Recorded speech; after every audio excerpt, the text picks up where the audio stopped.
Hey everyone, in today's video I'm going to be doing a 2-year post-op update on my spinal fusion.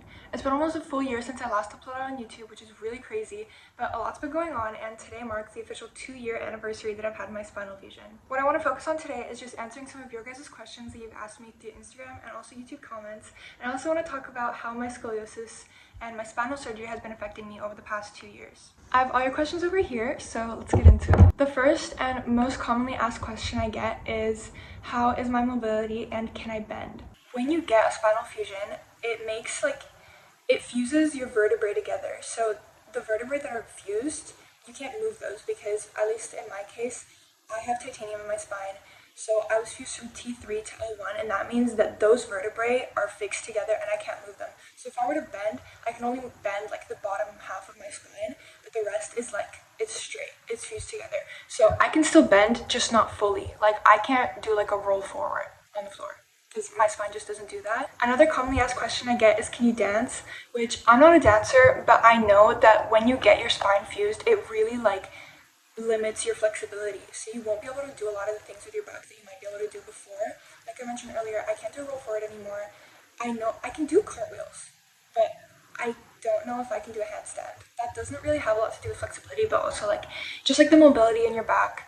Like for example, I can't twist behind me. Like if there's something behind me and I want to see it, I have to fully turn my body. I can't just twist because that main part of my spine is fused, so I can't do that anymore. Another really commonly asked question I get is how much of the surgery cost. So I got mine done in Australia and I don't know how much it exactly cost, but it all really depends on how many vertebrae you're getting fused, your surgeon, your anesthesiologist, your hospital, and also the type of material you're getting. So I know that in Australia, the materials tend to be a little bit more on the pricey side, at least that's what we were told, but honestly it all depends on what your surgery is like and all of the factors that are involved in it. So it's going to be different for everyone, but it does run as one of the more expensive surgeries. I've also been asked if I've sized down after my surgery. So I think this person was referring to size, clothing sizes. So I didn't really size down, but I did lose a lot of weight in hospital because I was throwing up constantly. I wasn't eating,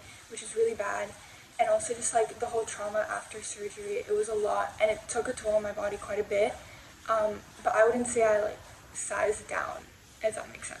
Next question is, does it hurt when they put in or remove the IVs? So I had, I think, 3 needles in my arms when I was in hospital.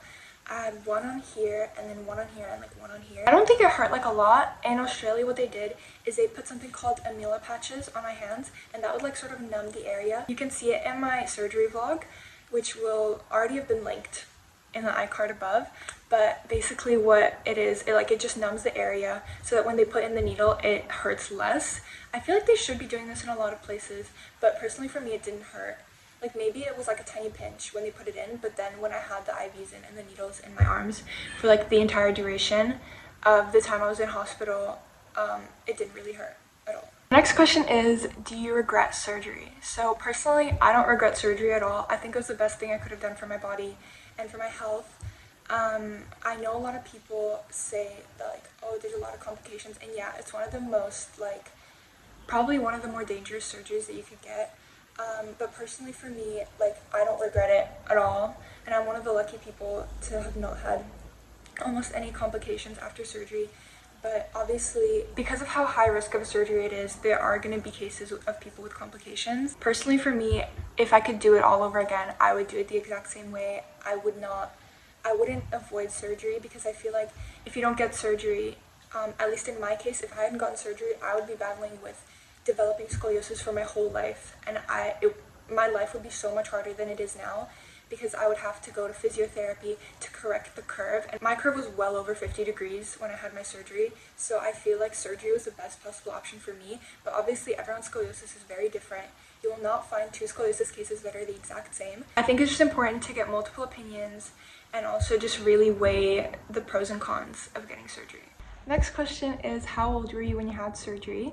I was 13 years old, but I turned 14 in hospital 3 days later. Another thing I get asked, and I don't talk about this almost at all because I started documenting my scoliosis journey on YouTube since my surgery, and that is, what was it like getting a back brace? So if any of you didn't know, I was wearing a back brace from like 2021 to 2022, and it was like this clear thing, and for a lot of people that's a step before surgery, and I didn't think I would need surgery because of my back brace. But what they did when I was getting the back brace is the technician, she scanned my body with this like 3D scanner thing, and then I think it's like molded out of plastic, and then I had it at 2 straps going like this, and over the time frame that I had my back brace, I would get like full moldings on the inside of it, and what it would do is just like push certain parts to try and like move around my spine. And for me,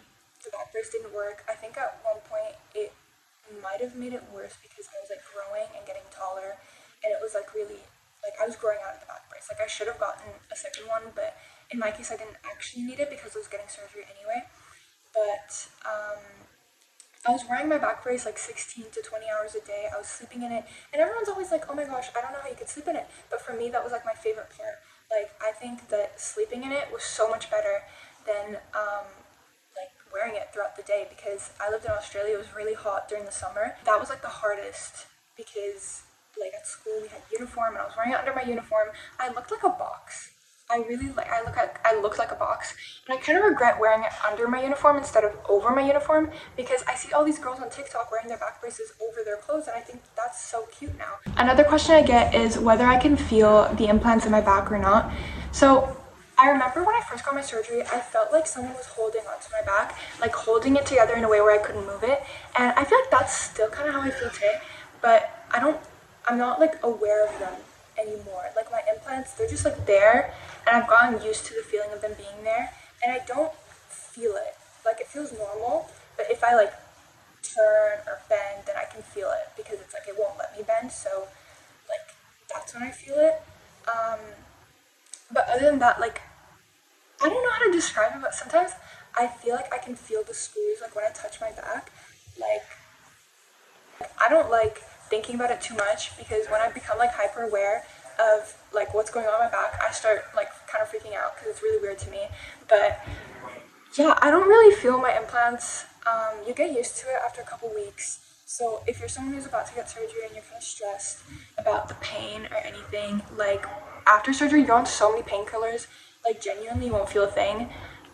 There was a lot of discomfort, but it's never like pain, at least in my case. And then when I got off the painkillers, it was just like, it felt like a presence of something in my back, but I don't know how to describe it, but when you like, if you're someone who's gonna have surgery, like you'll understand. It's like, it's just there, and you get used to it, and it's not really uncomfortable for me anymore. I also get a lot of questions about my scar. So right now my scar is like, it's gone. It's like barely visible.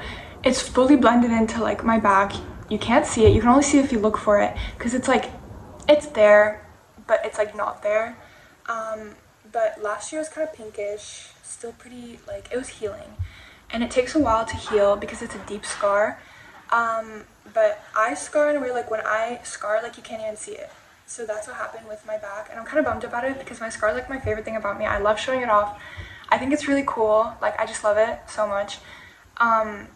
But this year it's just like kind of disappeared. Everyone scars really differently. Like just because my scar healed the way it did doesn't mean like someone else's scar will heal the same way. I know some people might get keloid scars, which I think looks really cool. I think it's just like the most important thing is to take care of your scar, and just to make sure that you're putting like oils on it or creams. Like I used bio oil on it, and I think like that really helped. Also, if you're exposing it to the sun, you need to put sunscreen on your scar. Like if you're putting like SPF 30 on all of your back, you need to put SPF 50 on your scar specifically, because it's like if it's still healing, it's more likely to like get more damage by the sun if you don't protect it properly. So that's one of the most important things in my opinion. So those are all the questions I have, but the last thing I want to talk about is how it's affected me today and what I've been doing these past 2 years.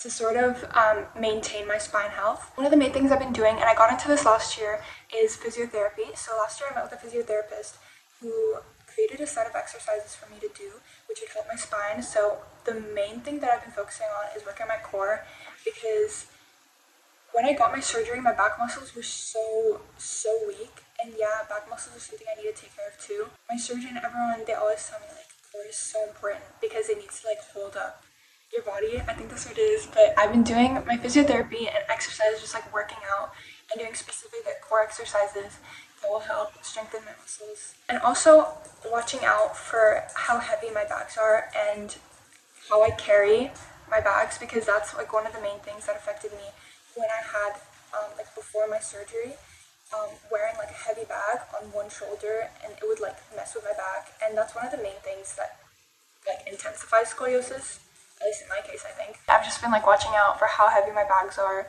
and just making sure that I'm not putting too much weight on my back. Like carrying someone on my back, not the smartest idea. Really should not be doing that. I've done it once. Like I've carried one of my friends on my back and my back hurt afterwards. And it was like not a smart thing to do. So if you had a spinal fusion, don't put a lot of like stress onto your back, because that is not good for your back. Obviously, I'm not a medical professional, so I can't answer all these questions with a full medical background. So if you have any serious questions, you should obviously go ask your doctor. But yeah, if you guys have any other questions that I can answer, please leave a comment down below or DM me on Instagram. It's just Petra Furco. And yeah, I will see you guys in the next one. Thank you for watching. Bye!